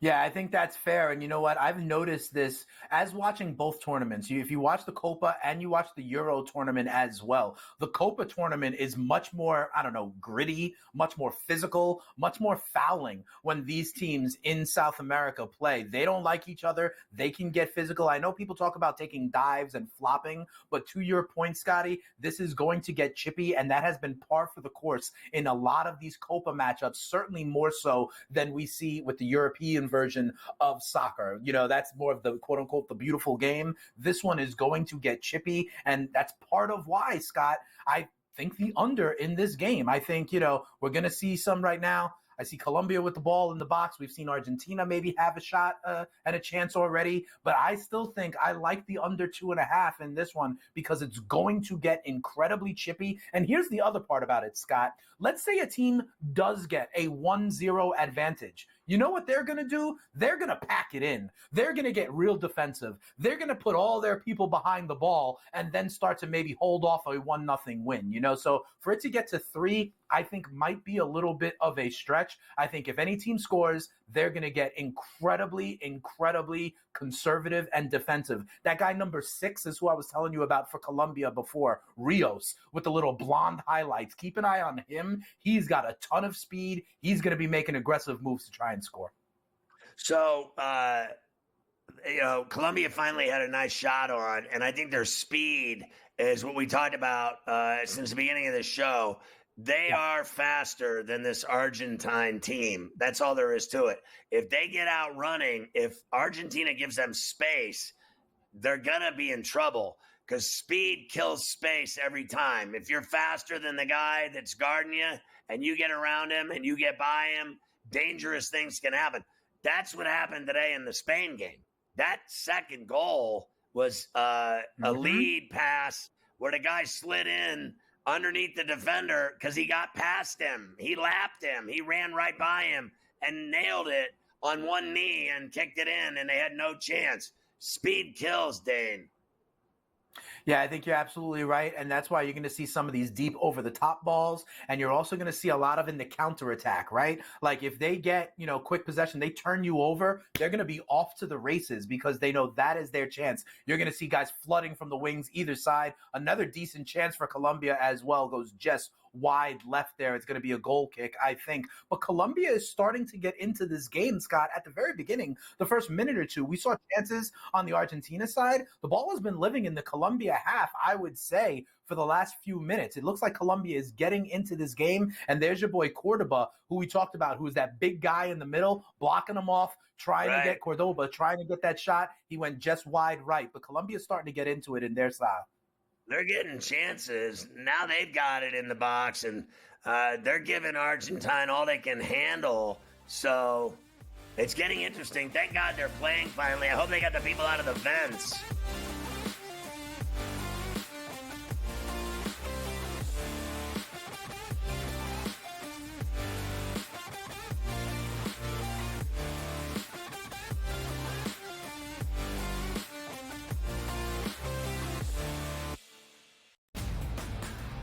DeMar DeRozan now joins that team in Sacramento with the Kings. Aaron Fox, Domantas Sabonis, Devin Carter, who they drafted early, Keegan Murray as well. A Kings team, DRS, that has been a playoff contender. Is it going to equate to a championship? Probably not. That's not the goal. Make your team better every offseason. The Kings definitely got better with that move here, Ben. The Early Line. Only on Sports Grid. The WNBA is a unique market, right? It moves a little bit different. You take a bet, a limit play, even if the limit is 2 dimes on a side, you don't go from 11.5 to 12. You know what I mean? You got to go. Because if they bet you the second number, then you go, oh boy, now we have a decision that we really didn't think we got a big decision. Books love decisions. Game time decisions. Only on Sports Grid. It is Canada. Canada is one of those teams that's the darling of the tournament right now. They're still 9-1. To win a tournament or even to advance far into a tournament like this, you need a bit of good fortune. And it doesn't matter if you're getting the good fortune that Canada has, where they played 2 matches where they were up a man, or you had the good fortune of Argentina, who's one of the best teams in the world, who just got on the good side of the draw. Newswire. Only on Sports Grid. Watch out for USA and Canada in 4 years. Cricket's going to be a sport that's growing. I made my first cricket bet last week or over the weekend. I was getting a team that was leading like 150 to 5 plus odds. I'm like, I'm up 150 points and I'm getting plus odds. Where do I sign? I love this cricket stuff. What are you kidding me? In-game live, prime time, only on Sports Grid.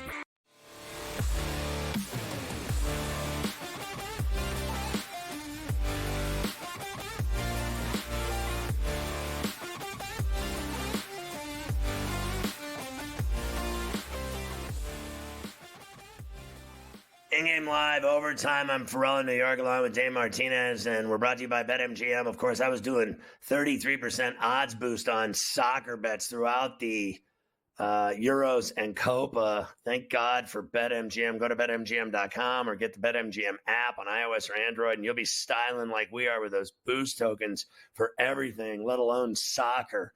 No score into the 10th minute down at Hard Rock. We have footage of, let's just face facts, these animals trying to climb through the air conditioning vents to sneak into Hard Rock. Look at this. Getting into the Copa America through the ventilation system? Yeah, those are vents, bro. It's wild. Yeah, those are vents, bro. Thanks. He's like, what are they trying to go through the air conditioning? Yes, that's exactly what they're doing, Chuck. Unbelievable. Like, can you imagine, Dane, getting your chick? Like, can you imagine getting your wife or your girlfriend? Like, come on, let's go, lard ass. Climb up into this air conditioning vent so we can go watch Colombia play soccer.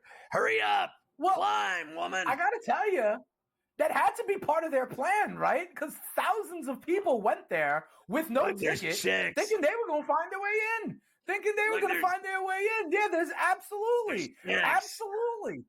I'm telling you. My wife would no more climb that vent than fly a kite.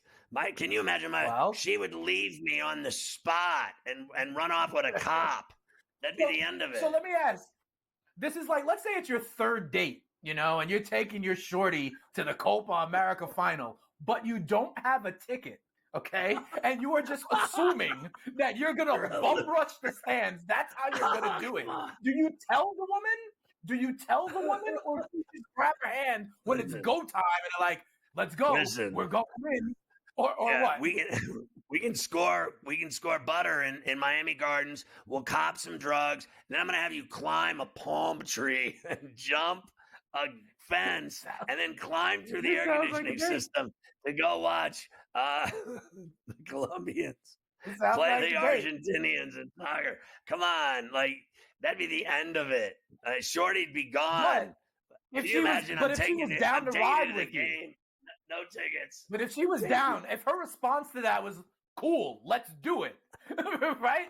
Is that do you like her more, or then are you start to be a little bit scared of the potential that you have in this woman? I just saw a header by Colombia be close as well. I also got to tell you, Scotty, Argentina, this game closed. Argentina was minus 200 to ultimately lift the cup. They are now minus 162. So as a result of what's happened here in the first 12 minutes, the books are thinking that, Colombia is at least sticking with them as well, because the number for Argentina has gone down a little bit. I don't think it really, frankly, should have. I think that I've been impressed that Colombia is running fast and making some plays and having a couple of decent opportunities. Nothing real, just decent at best. Nothing's been I haven't seen the goalie flopping and making the save of his life yet. But I think that the game is still what it is. I think it should still be where it was. I'm surprised that it's dropping based on just seeing Colombia be able to have a couple of chances near the goal. I don't think any of them were real scoring chances. I think they were just close. They were in tight. I don't think there's reason for the odds to change yet. I think those odds change if there's total domination or a goal is scored. Okay. They're not dominating Argentina. No, I agree. But because they were such dogs to start, remember, Argentina was minus 200. Maybe they're not dominating or anything, but the 13 minutes or so has shown that it's a more even game than maybe they projected. You know what I mean? So maybe the line of minus 200 for Argentina to start was a little bit overbloated. Well, you bet you know, on and them maybe that's because the kind of correct. you bet on them because you knew that Colombia was no joke. They are no joke. They are. You know what's funny, Dane, about it is I almost fell over when I heard that they were the 12th rated team in the world. I'm like, Yeah, those rankings 12th don't in the mean world, anything. and they've won 28 in a row. Who's number 9? Yeah. Who's number 7? right. Who's number 4? Like, how does this team rated 12th in the world, but they're playing in the Copa final?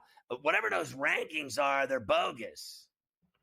Yeah, I completely agree with you. I laugh at that at some other things. Like the U.S., I think, has a higher rating than Colombia, you know? And I don't know how they accumulate the points. It's kind of like the FedEx Cup standings in golf, you know, Scotty? Yeah. I don't know how they accumulate it. There's some guys that are on the top 10 of that leaderboard that are clearly not one of the top 10 golfers in the world. And then there's other guys who are much better, who maybe don't play in as many events or things of that nature. I'm not sure how it's all calculated, but what I do know is that Colombia hasn't lost in 28 games, so that's got to be pretty good. At least their ranking needs to be on the way up, you would think, right? There's another free kick from Colombia, saved by the goalie. By the way, the Argentina goalie is one of the best goalies in the world as well. That's another notch in the belt for Argentina.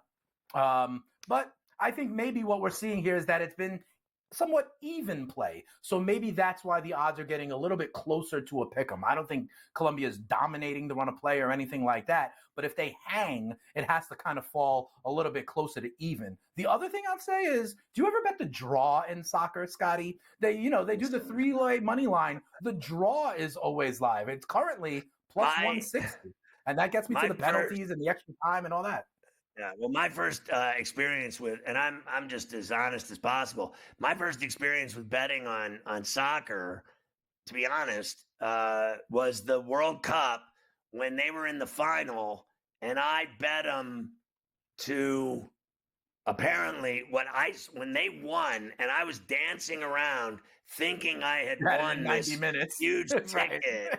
I had it bet in the 90th minute, and I didn't find out until like a half hour after the game when I went to look at my account that I didn't win the bet, that I learned the hard way about betting on soccer in 90 minutes or a draw or extra time or penalties. I learned the hard way. That was the first time I ever bet a big amount on a soccer game. Was the World Cup final when he won it, but they didn't win it in 90, so I didn't win the bet. So yeah, no, I've never bet on a draw because I didn't know what I was doing when I was betting on the game to begin with.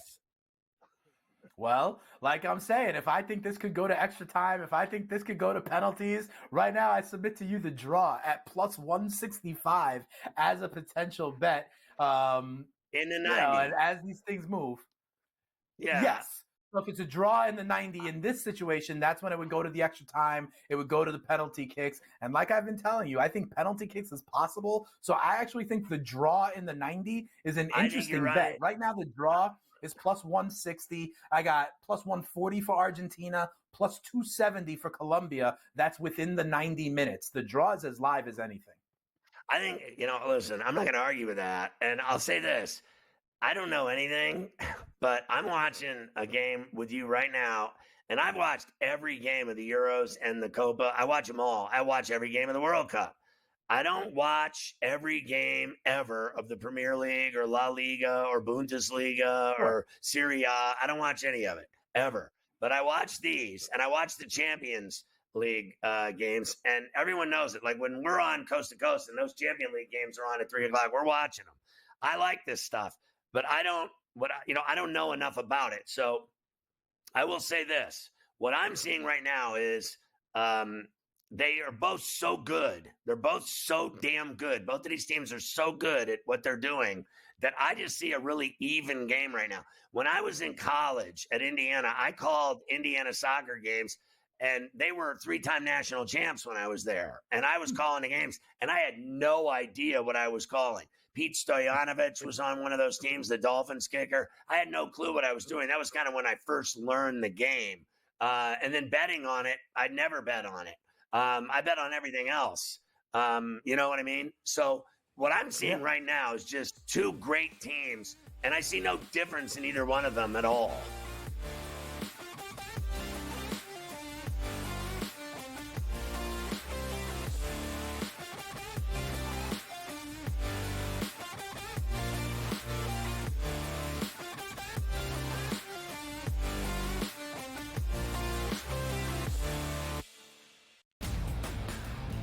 DeMar DeRozan now joins that team in Sacramento with the Kings. De'Aaron Fox, Domantas Sabonis, Devin Carter, who they drafted early, Keegan Murray as well. A Kings team, DRS, that has been a playoff contender. Is it going to equate to a championship? Probably not. But that's not the goal. Make your team better every offseason. The Kings definitely got better with that move here, Ben. The Early Line. Only on Sports Grid. The WNBA is a unique market, right? It moves a little bit different. You take a bet, a limit play, even if the limit is 2 dimes on the side, you don't go from 11.5 to 12. You know what I mean? You got to go. Got to go.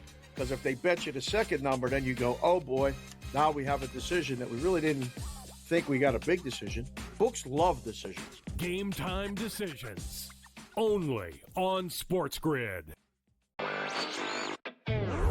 It is Canada. You know, Canada is one of those teams that's the darling of the tournament right now. They're still 9-1. To win a tournament, or even to advance far into a tournament like this, you need a bit of good fortune. And it doesn't matter if you're getting the good fortune that Canada has, where they played 2 matches where they were up a man, or you had the good fortune of Argentina, who's one of the best teams in the world, who just got on the good side of the draw. Newswire. Only on Sports Grid. Watch out for USA and Canada in 4 years. Like cricket's going to be a sport that's growing. I made my first cricket bet last week or over the weekend. I was getting a team that was leading like 150 to 5 plus odds. I'm like, I'm up 150 points and I'm getting plus odds. Where do I sign? I love this cricket stuff. What are you kidding me? In-game live, prime time, only on Sports Grid.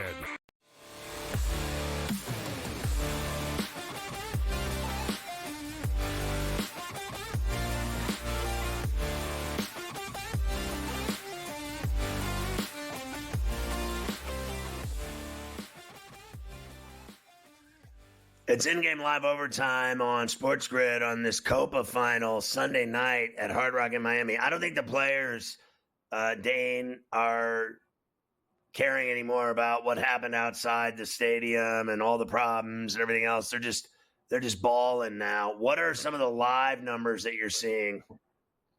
Yeah, so to your point, you think this is even. I was trying to tempt you with the draw. You told me about learning how to bet soccer and realizing that the 90 minutes is different from the full game at times.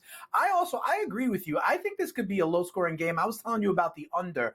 Under 1.5 goals, Scotty, is even money right now. So a 0-0 draw or a 1-0 final, either way, would be even money. A 0-0 draw to go to extra time, plus 395 right now. 4-1 on your money if you think that they just kick it around and they're great, but the defenses are also great. No one wants to make a mistake, and it goes to extra time, 0-0. That's pretty much 4-1, Scott. I mean, honestly, how do I not get interested in that? I mean, first of all, I know they're only halfway to the break. They're halfway now, but it is still, really none of those chances were great. I thought Messi's was decent, but it was blocked. I thought everything that Colombia had was decent. I didn't think any of it was hardcore, quality chance, diving goalie, fingertip save, stuff like that off the post or high over the crossbar by an inch. You know what I mean? That is like real attempts. These are not quality chances. They're average. And let me tell you the other thing, it is moving in that direction. I literally, a minute ago told you it was even money to get under 1.5 goals. Now it's minus 130. 30 cents of movement in the time we've been talking about it. That zip that I told you was plus 390 is now plus 300. It's gone 90 cents down literally in the 2 or 3 minutes we've been talking about it, right? So, maybe people are on something. Worse. Maybe people listening to the grid. Absolutely. But I'm just saying, I'm not the only one thinking that this is the kind of roadmap or the blueprint for the rest of this game, Scotty. Yeah, I know. You talked about making the mistake. Nobody wants to be that guy that makes that mistake.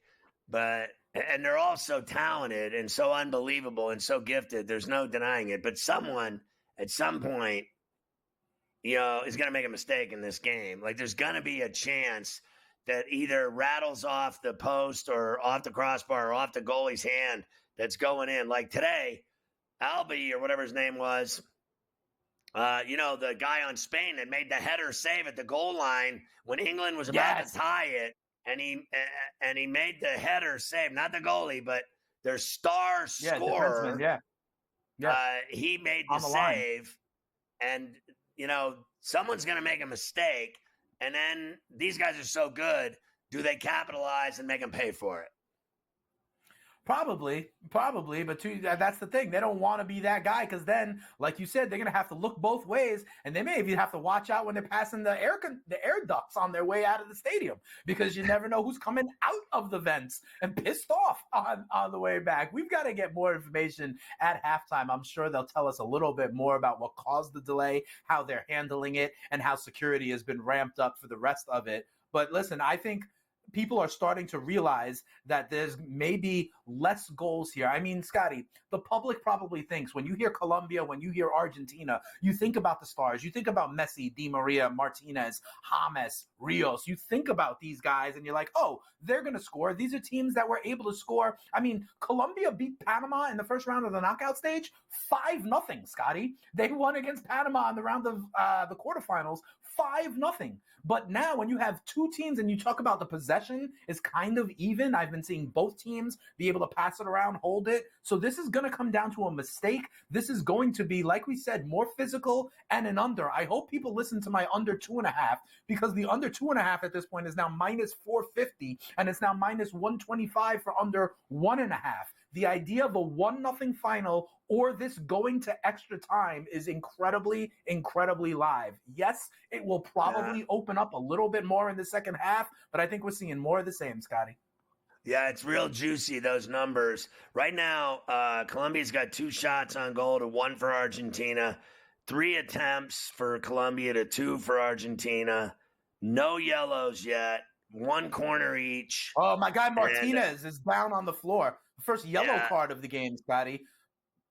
Martinez down, writhing in pain, but again, I don't know if he's faking, right? He'll pop right back up. I think he is. Like, he barely got it. It looked to me like even that he got the front end of his foot tapped, not his ankle. He's acting like his leg will be amputated in the next 5 minutes when the EMTs show up. He's not fooling me. And even the Colombia guy knows that he's faking it. I don't think like, if you look at it again, I just saw it again, the replay of it. He didn't even get his ankle. I think he got the top of his foot. Like, here it is again. Look at where he got him. He got him on the heel. Replay. On the heel. But it's hysterical how they always do this. They writhe in pain. They roll over. Then they get the magic spray. And as soon as they realize, you're right, he got his heel. Unless he's got like a Kirk Cousins, Aaron Rodgers Achilles injury, he's going to be fine. And what I always realize is they milk it for all it's worth, right? But then as soon as the foul is given, they pop right back up and they're running and they're just okay. Listen, you know what I mean? He's massaging his shin. Meanwhile, he got his heel kicked. Okay, so let's just stop with all this nonsense. Anyway, I don't, and the funny thing is after he's dead, he'll get up and start playing here instantaneously, like nothing ever happened. Yeah, absolutely. They're not going to sub out for him. He's going to, as soon as, they finish this up, he's going to, all of a sudden, the Holy Spirit will get him and he'll be fine and he'll be able to run around like no problem. They draw it to see if they could get the yellow card. In this situation, they did. There was the first yellow card of the game and Martinez is getting up. I'm sure as if they're threatening and they have the ball, he'll be running just as fast onto a cross or be able to do what he's got to do. So I think they'll be just fine on this one. Yeah, I was looking at your boy Olmo was that guy that had the header at the goal line. He's the one that stopped that ball from going in for England with his head, and he had been one of their leading goal scorers. Their leading goal scorers in the Euro. So, and I remember Carver High and I had a prop on him to score. He didn't score in the game, but they're underway again. Martinez is not dead yet. It's unbelievable. Okay.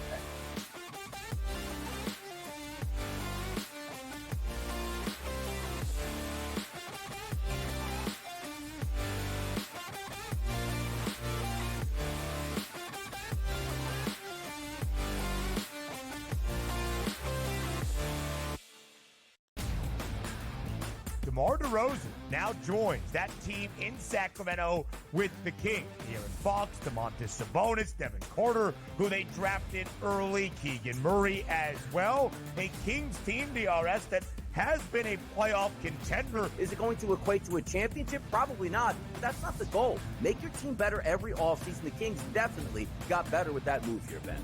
The Early Line. Only on Sports Grid. The WNBA is a unique market, right? It moves a little bit different. You take a bet, a limit play, even if the limit is 2 dimes on a side, you don't go from 11.5 to 12. You know what I mean? You got to go. Got to go. Because if they bet you the second number, then you go, oh boy, now we have a decision that we really didn't think we got a big decision. Books love decisions. Game time decisions. Only on Sports Grid. It is Canada. You know, Canada is one of those teams that's the darling of the tournament right now. They're still 9-1. To win a tournament or even to advance far into a tournament like this, you need a bit of good fortune.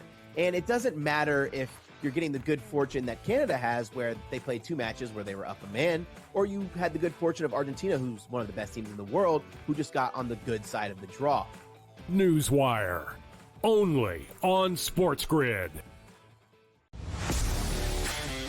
Watch out for USA and Canada in 4 years. Cricket's going to be a sport that's growing. I made my first cricket bet last week or over the weekend. I was getting a team that was leading like 150 to 5 plus odds. I'm like, I'm up 150 points and I'm getting plus odds. Where do I sign? I love this cricket stuff. What are you kidding me? In-game live, prime time, only on Sports Grid.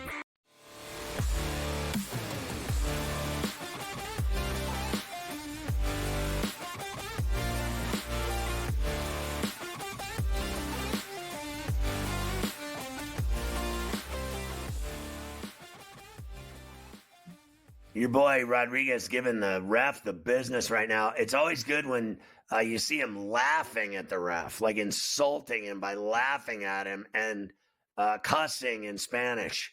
They're all like, Rodriguez is giving him the business. He's just humiliating him. He's like, you're pathetic. Your calls are pathetic. And I'm going to laugh in your face. Here's the thing. It's unbelievable to me. They milk it. They milk everything. We talked about the flopping and the injuries, but the thing is, because all you can do is get a yellow card, right? And so the refs kind of manage it. It's a soft, subjective thing. So they lobby the same way a basketball coach is lobbying for the next call. That's what these guys are doing, because it's working up to a yellow card. So we'll see if it happens. But again, we have 33 minutes of action right here. Watch this chance right here from Colombia. Ooh, just wide left.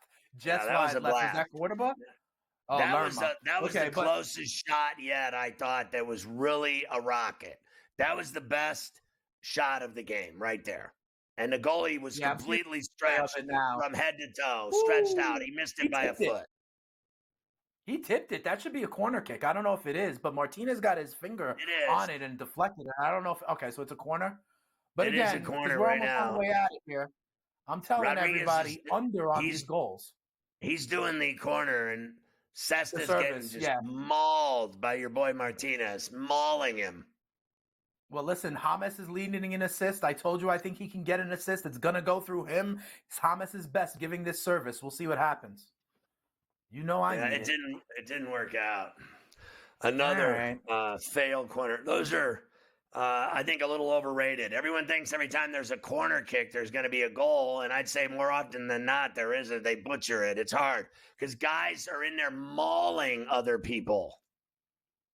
It's true. It's true. You see all the fisticuffs. You see them grabbing and holding. I just think I think it's hard to be able to get up and get the header and time it and being the right spot. It's not easy, but I do think the set piece at least allows teams to organize their offense in a way that they can't in just the regular run of play, right? So we'll see. But I mean, we've now been through more than 30 minutes. I do think people are settling into the game. I do think this is an even game. I told you possession is almost 50-50. And so, listen, I'm telling you again, Scotty, this game is probably going to go to extra time and maybe penalties. So I hope people are listening on my 8 or 9 to 1, because that can almost happen either way. This is going to be a physical, hard-nosed, all those axioms that we use, right? Lunch pail, blue collar kind of game. And make sure you check the air vents on your way out. Yeah, and then I'm seeing it doesn't matter what they do. Like Argentina had some space. They were on the move. They were running. Messi got it. He cut across the middle, and they stopped them again. They're just Colombia's defense is a wall, and I keep waiting for someone to penetrate the wall on either side. The shot we just saw from Colombia was from 25 yards out. There's no one getting inside that box without having their head taken off or their leg amputated. Yeah, that's the way it's going to wind up being. I think this entire time, it's going to be so hard to find a way in. So it's going to take, again, I'll repeat it one last time. Messi? Well, that's Messi's down, writhing in pain. I see him. Like it's his ankle, and I got to see it. I'm going to see it right here. He's rolled about 4 times, Scott. He's rolled about 4 times. He was up by the barrier at first, and now he's crossed the line with how much he's rolled. So I don't know. He definitely got stepped on when it got out on the end goal line. He definitely rolled his left ankle. But he was beyond the line when that happened. His left ankle. Not only did he roll it, he got the guy landed on top of it even more. So I think that's legitimate. That ankle. That ankle is legit. We'll see, but I think he got hit when he was already beyond the kind of end line. So I don't know what kind of call happens on that. But there's no call. He's just injured. So at this point, all right, well, this is going to make this game go even later. So if you're a fan of Shakira, you still have some time to go to the bathroom, go heat up your leftovers, whatever it is, because this is going to add some extra time in the first half. But, Scotty, it's been great to be with you once again. Too bad we didn't see any goals. Too bad we didn't get to see even a half of action. But we did get to talk about the vents at Hard Rock. Yeah, and at least we got to see and broadcast the chaos and violence around the Hard Rock and the Copa final in Miami Gardens. We got to tell everyone what was happening from the jump. From 8 o'clock, they didn't start till around 9:22. Now they're in the 36th minute. Messi's down, still no score. Dane's under is live, like you read about. I'll see you tomorrow on Coast to Coast at 3 East. Dane, it's always great seeing you spitting speeds, my man. Congrats on your son. That's badass. Great job, Preston Pacer and Jappy Nimble, Jappy Quick. I'm Pharrell. Have a great night. Enjoy the rest of the Copa.